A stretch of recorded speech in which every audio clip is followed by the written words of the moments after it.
Howdy, and welcome to Brandy's Book Stack. Today I'm going to tell you about the books that I read in the month of May.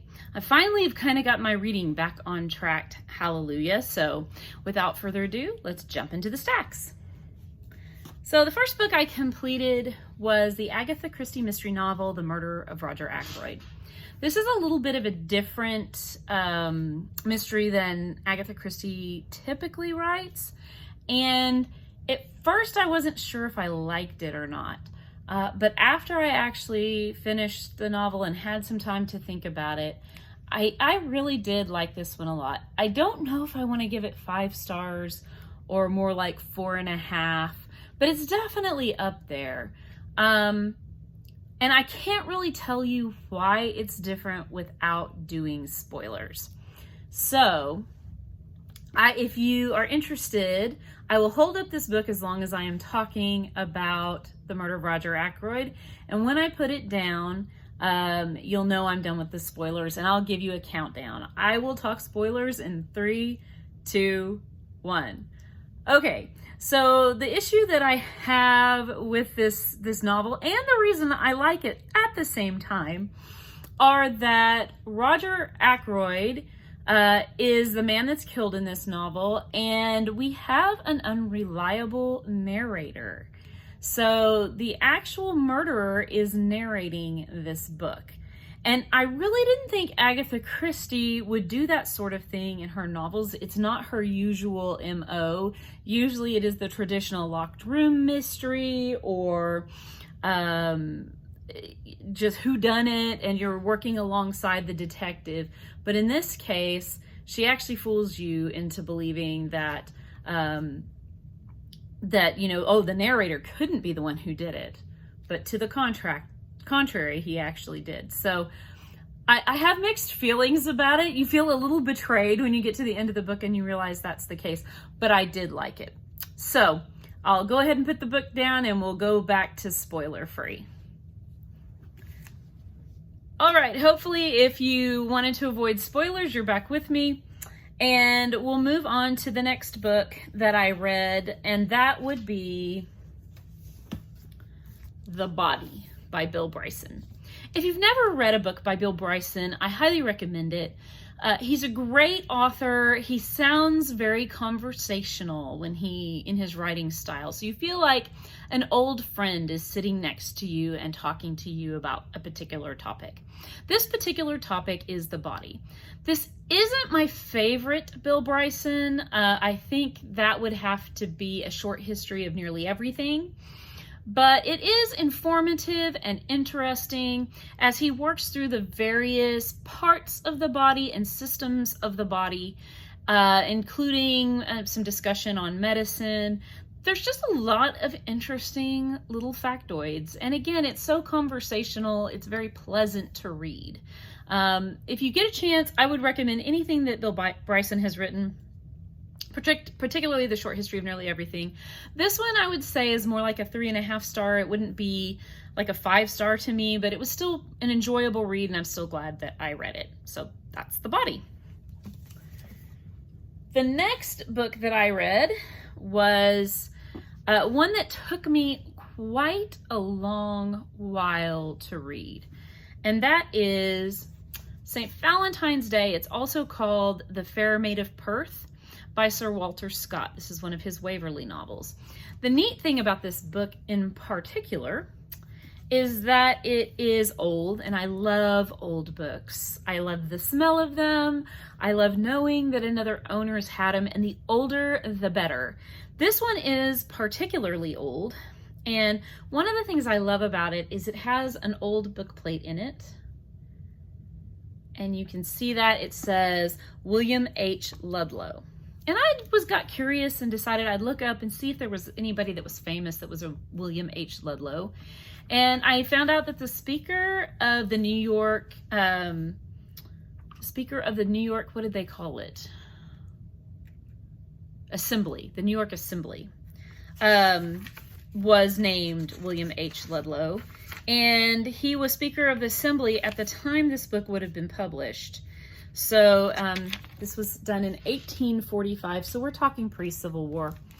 And maybe it was him, maybe it wasn't, but it's a pretty neat thought to think that I might own a book that the Speaker of the New York Assembly from that many years ago might have owned this, might have read this as well.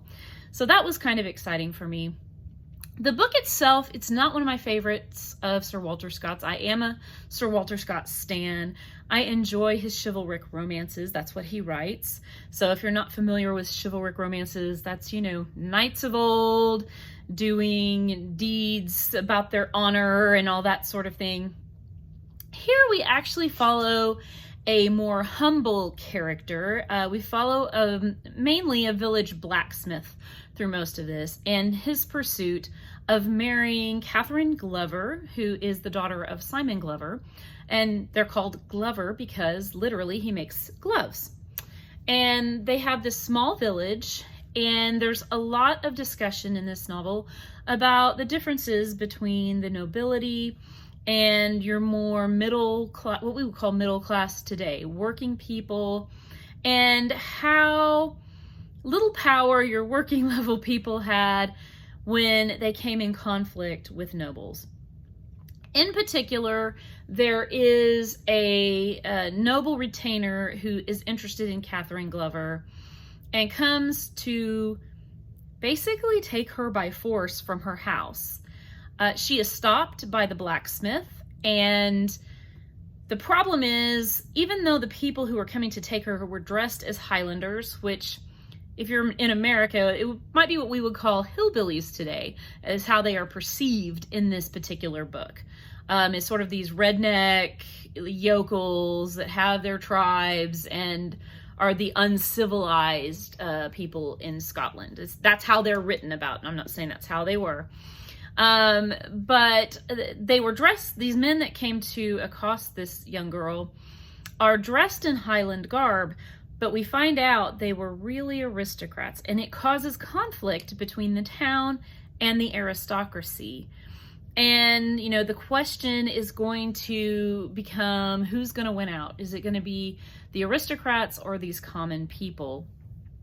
And there's a lot of other elements in this book about, there's a woman of low repute in this book, who's a minstrel woman.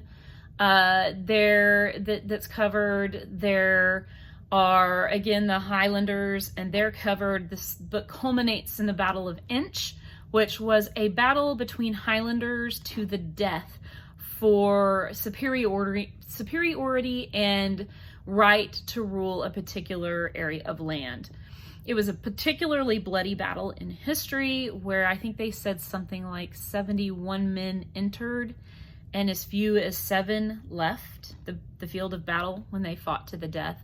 And the king presided over all of this and watched it almost like we'd watch a tournament, or like you imagine in the Roman times, they would have watched gladiatorial combat. Similar situation. So it is a really interesting book. The first half of this I felt drug terribly. He says a lot of stuff and it's really interesting and the plot's really interesting. He just takes a really, really long time to tell it. The second half of this book picks up speed considerably, and I enjoyed it a great deal more. Overall, I like it. It does have a very bittersweet ending, and it does have an incident where someone potentially unalived themselves. So if you're sensitive to that, you know, be wary. There is some SA in this, but it doesn't really come to anything. But again, if you're sensitive, that might bother you as well. But I found it to be a very enjoyable, entertaining book.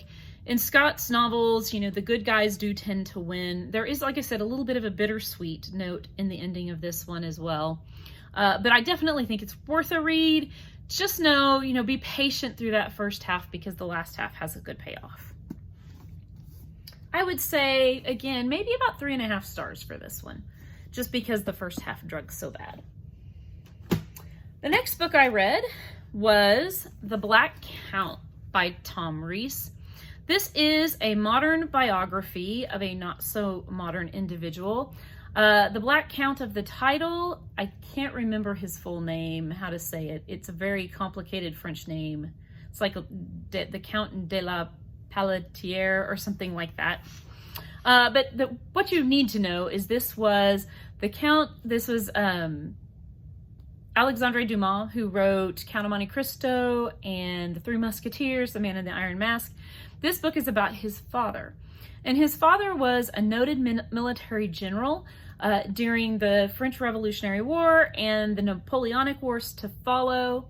He led a fascinating life, raised as a slave in Saint-Domingue, which became later Haiti.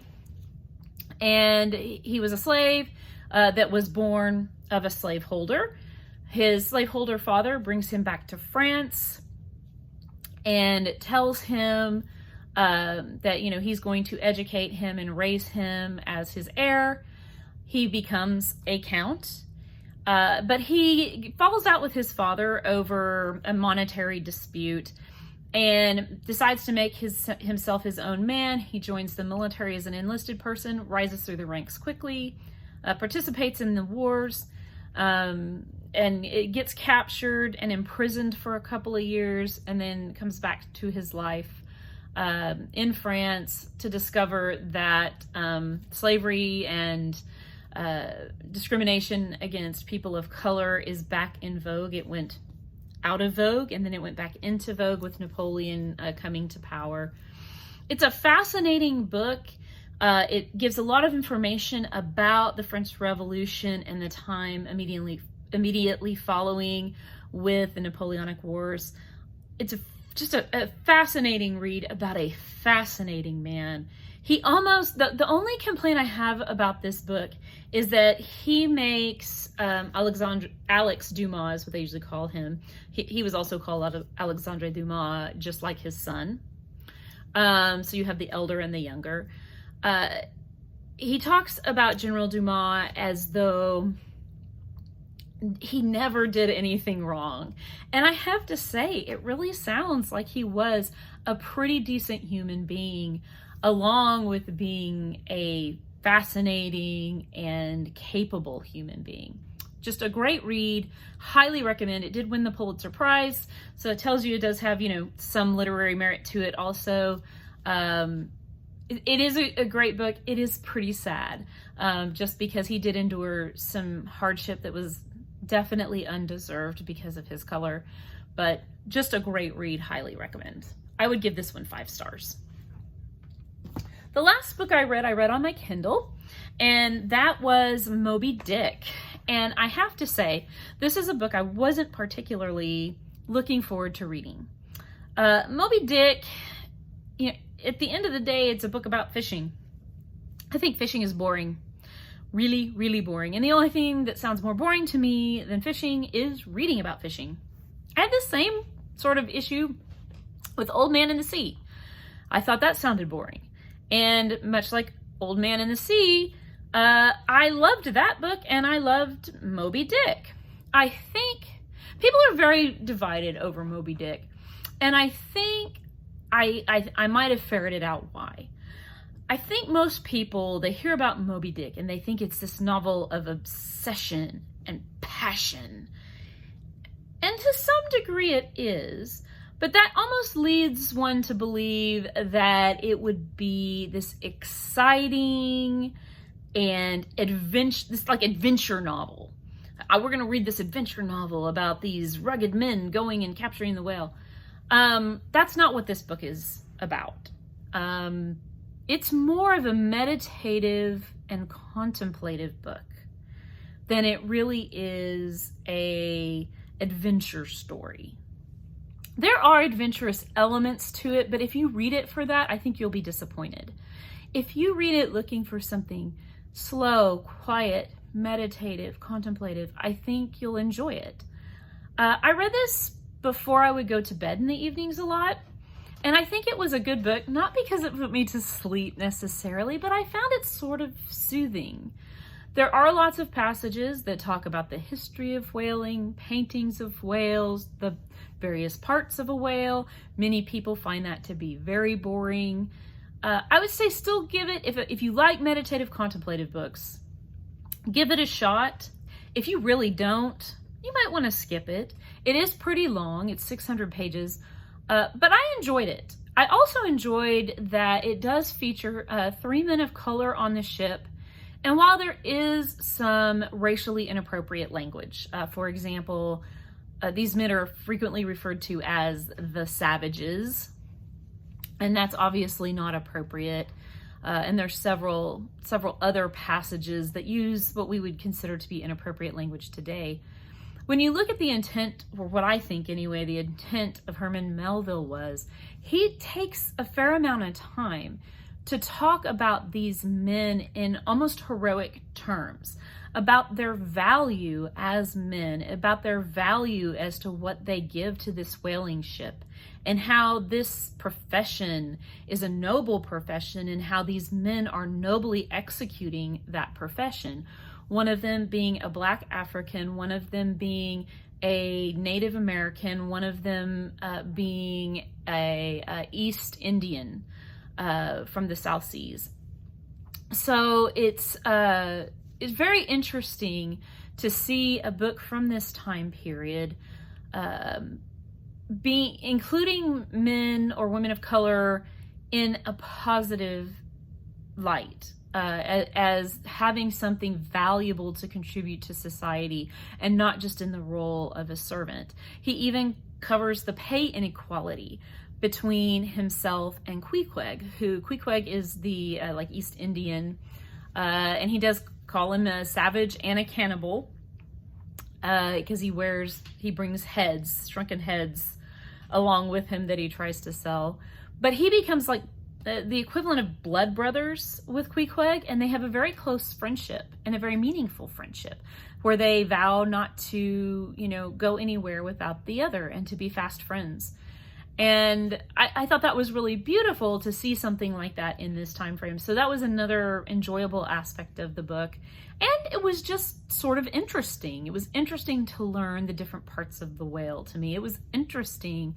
And it also shares, like Bill Bryson, sort of that conversational tone that I do enjoy in books so very much. It felt like a friend was just sitting here and going, well, see, when, they take apart the whale, this is how they do it. And well, that is interesting. I did want to know that. So just depends on your taste, I suppose, but I did enjoy Moby Dick very much. I would say it's not a 5-star for me, but I'd say it's a good solid 4-star. I enjoyed it very much, and it was very soothing to me, and it was a great book. I enjoyed it. So that's my reading wrap up for the month of May. What have you been reading? I hope that you are going to participate in Joyful June coming up here this month and read some things that give you joy. Put some of the books that are giving you joy in the comments below, because I'm always on the lookout for a joyful themed book. I've already read a couple. I'll give you a heads up. I've read Diana Wynne Jones, the sequel to Howl's Moving Castle, Castle in the Air, and I'll be talking about that in my June reading wrap up. I've also been reading Louis L'Amour, the Sackett's Land, kind of in honor of my father, and I'm reading King Lear. Oh, and I read a book by Rosamund Pilcher as well, Under Gemini. That's just kind of a sweet romance. So I've got lots to share with you at the end of June, and hopefully lots more. So let me know what you're reading down below, and hopefully we'll see you soon. Don't forget to subscribe and click that bell. Bye.